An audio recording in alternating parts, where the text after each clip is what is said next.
نور على مر الزمان تألقا وأضاء للدنيا طريقا مشرقا وهدى من الرحمن يهدينا به للصالحات وللمكارم والتقى نور على مر الزمان تألقا وأضاء للدنيا طريقا مشرقا وهدى من الرحمن يهدينا به للصالحات وللمكارم والتقى هذا كتاب الله أعذب منهل أنعم به من مورد لمن استقى قد صانه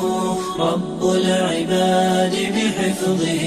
وحماه حتى لا يضيع ويخلق